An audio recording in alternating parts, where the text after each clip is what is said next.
In this example, I would like to explore three things. First, if you have a small importing nation like Sweden, what is the optimal tariff?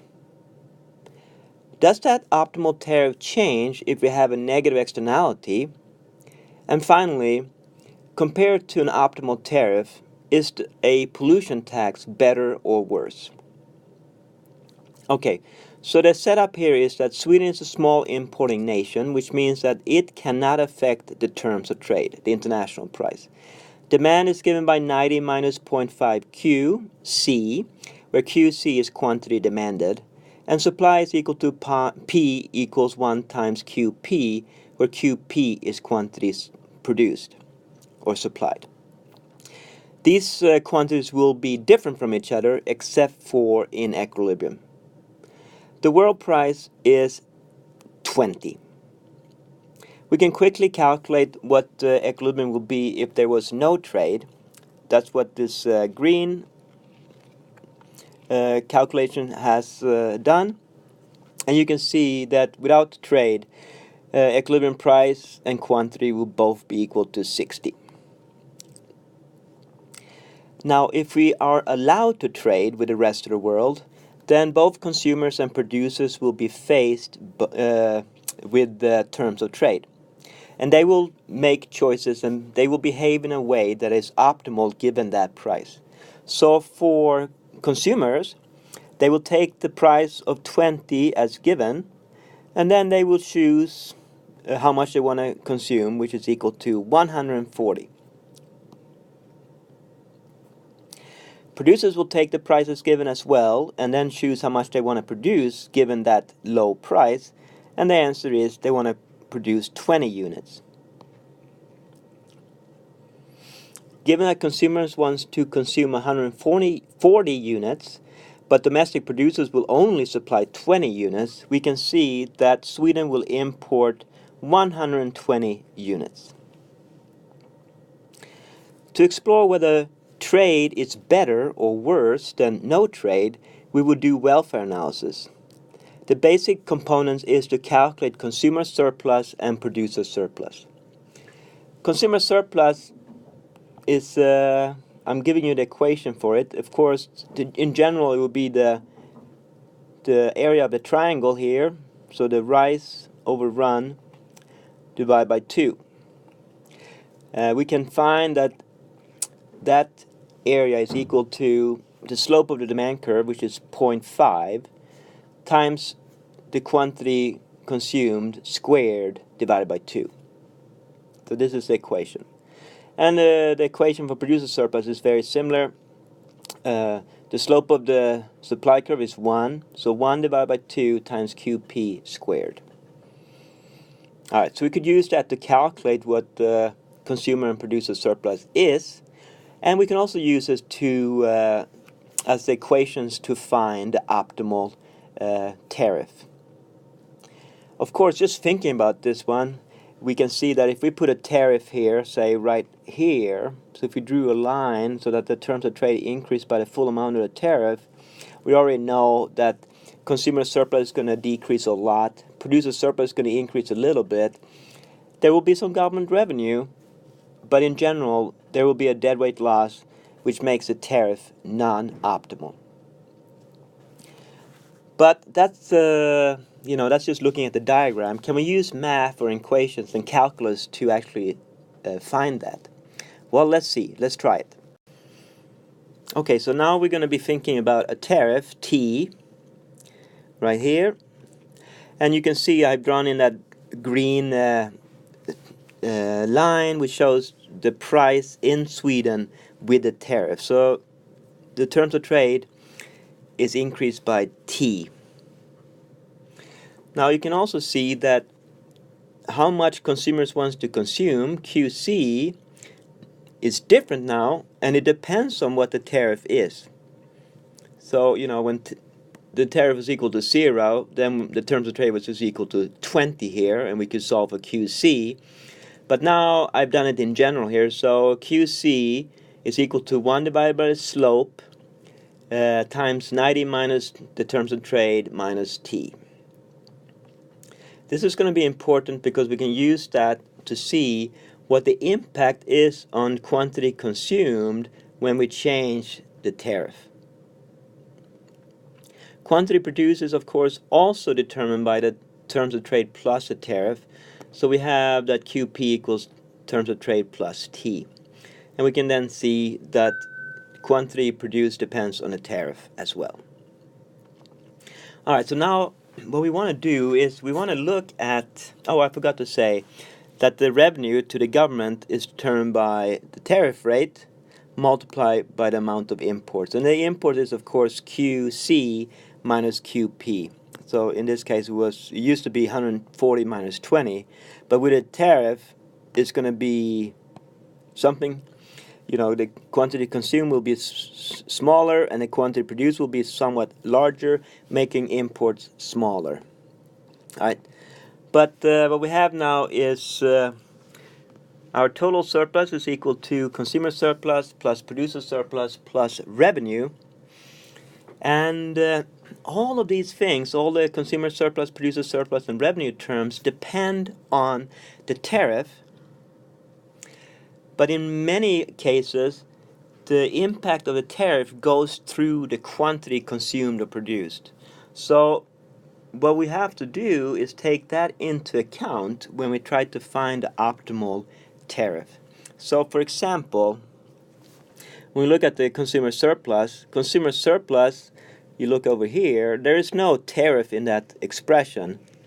So the only impact on consumer surplus goes through the quantity consumed. So you have to take the partial derivative with respect to Q and then times the partial with respect to T. And the same is true for the producer surplus. Revenue, however, there is both two effects that goes through the quantities, and then there is a direct effect on revenue and through the tariff change. And in order to find the optimal, we just set that equal to 0. Now, okay, so I'm just going to go ahead and do this here. You can see that when we take the partial derivative with respect to consumer surplus and QC, we get, like if I look over here, you can see that the derivative is going to be, let me just write it down here, 2 times 0.5 divided by 2 times the term inside the parentheses there, QC. Obviously, the 2's will be canceling each other, so we have 0.5 QC. For producer surplus, it's going to be very similar, except that the slope is now 1 instead of 0.5. So if we take the derivative with respect to producer surplus, with respect to QP, we would get 2 times 1 divided by 2 times QP. But as you see, and that's just equal to QP. But importantly, these two expressions is not enough, because we also have to see how QC and QP changes when the tariff changes. So what we need to do is go back up and look at these expressions for QC and QP, and I'm just going to write that down over here. If I take the derivative of QC with respect to T, you can see that dQC dt is equal to 1 divided by 0.5 and then times minus 1, because we have a minus in front of that T there. And dQ dt is just 1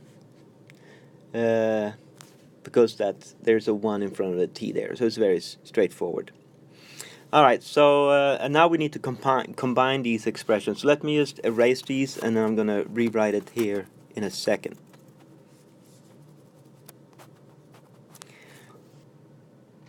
Alright, so let's just do the total differentiation of total surplus with respect to T here.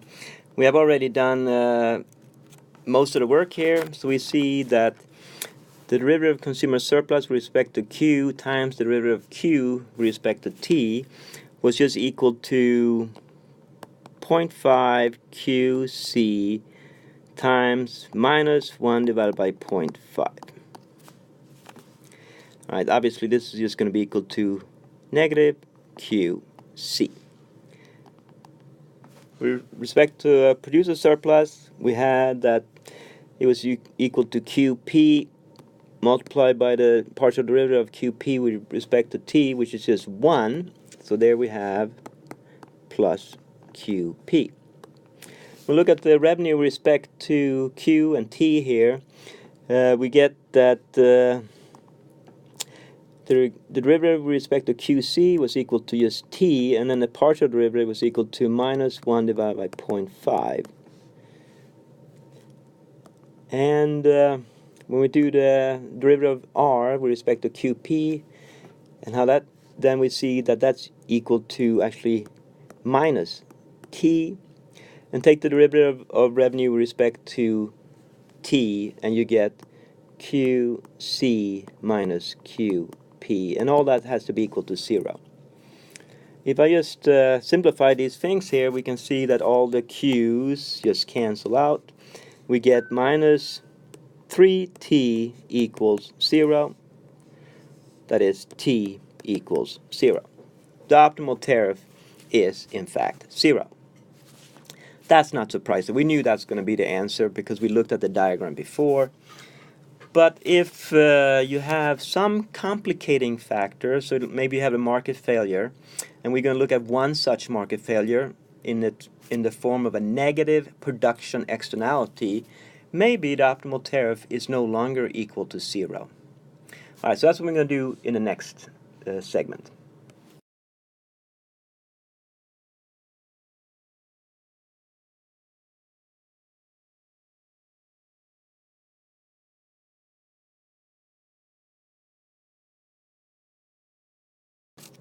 All right, so here we have, what's the optimal tariff with a negative externality?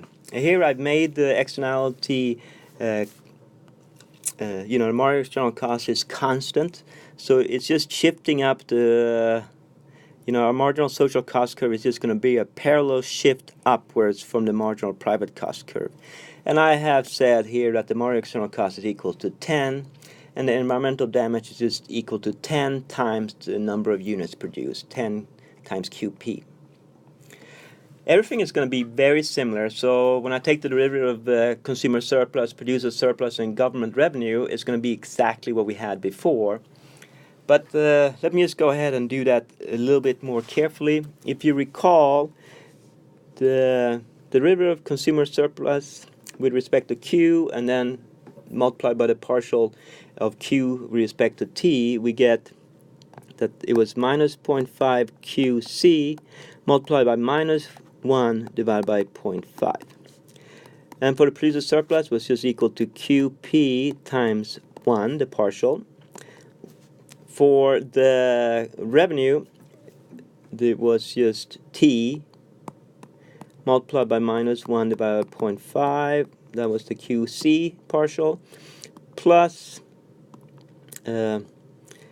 T, but then you have the revenue as minus QP, so the derivative there is actually minus 1. Alright, and now we're going to add that last one here. If you take the derivative of environmental damage with respect to Q, we get, of course, 10, but then we have to multiply that by the partial of QP with respect to T, which is just 1. And then we set that all equal to 0. If I just clean this up, we can see that all... Oh, wait. I forgot... we forgot to take the derivative of revenue with respect to T, which was just QC minus QP. All right, so now we have all the terms there.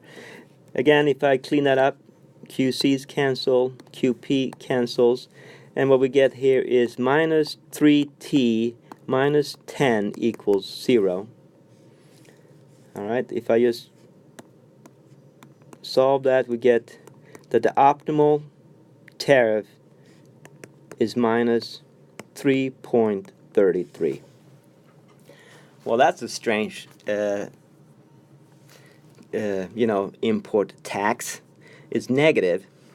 So what we have here, and this might be surprising, that when you have a negative production externality, the optimal tariff is actually a negative number. That is, in order to help our economy by not only increasing consumer surplus as well as government revenue, but also improve the environment, what we really should be doing is to subsidize foreigners so we can import more from them. That is, we should have an import subsidy instead of an import tax in this case. Of course, we have, you're not going to find any government imposing an import subsidy. That is, we're not going to send money to foreign producers so that they can then sell the goods to us a little bit cheaper. But, you can see here that this one if you have a negative production externality, it really reduces a government's incentive to impose an import tax. In fact, as we just showed, the optimal policy is an import subsidy, which is not going to happen.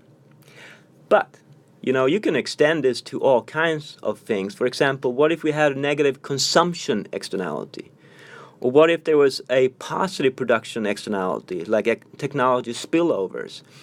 Right? We could change all these things and add another, change the term in our total surplus expression and do the same thing as we just did, and then you get a different optimal tariff. But I want you to note one important thing here.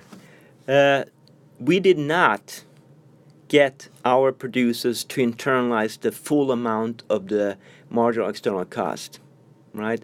So usually we would say that, an optimal tax will be equal to the marginal external cost, but this is not the case here with an import tariff. It's not equal to 10 in any way. I mean, it's a negative number, first of all, and all we're doing is just convincing our own producers to produce a little bit less so we can import from foreigners. So basically, the foreign nation will, we're just shifting the cost of the negative externality to foreign producers, and we don't care about them, so that doesn't show up in our total surplus thing. Right, so here we have, if we did an optimal, we have an import subsidy that shifts production to foreign countries. We're making them a little bit dirtier so that we can live in a little bit cleaner environment ourselves. Again, we won't do that. What we would do instead is just don't put an import tariff at all, or don't do anything with imports, and then that would probably be the practical solution. Although the optimal solution is a negative import tax. All right, I just want to, just for fun, do the simple case where we have an actual pollution tax. What would be the optimal pollution tax? And that's the next scenario. All right, with a pollution tax, the only thing that changes here is that our government revenue will not be, it's not tax multiplied by imports. Now it's actually a pollution tax, E, multiplied by how much we produce. So now we are taxing production if it's, any production that takes place in our home country.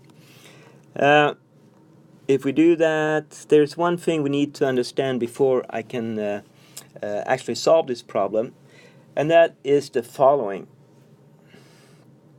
A key fact here is that when you have a domestic policy, but you have free trade or open economy, then the domestic policy will only affect the group that the policy targets.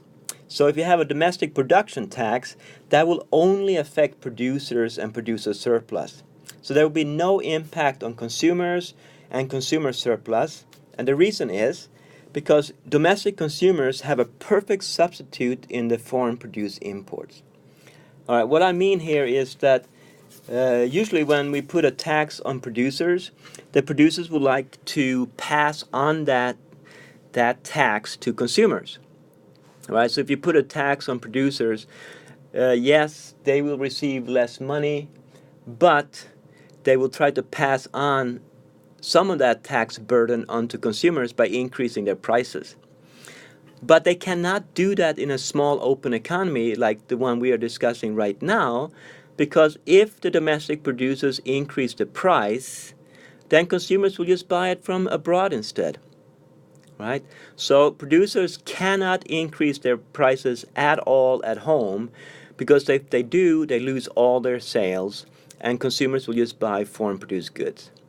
So therefore, there will be no impact on consumer surplus from a domestic production tax. All right, so I'm going to put that away, and then I'm going to do the work here. So if we see here, if we take the total differentiation with respect to E here, so it will be dTs dE, be the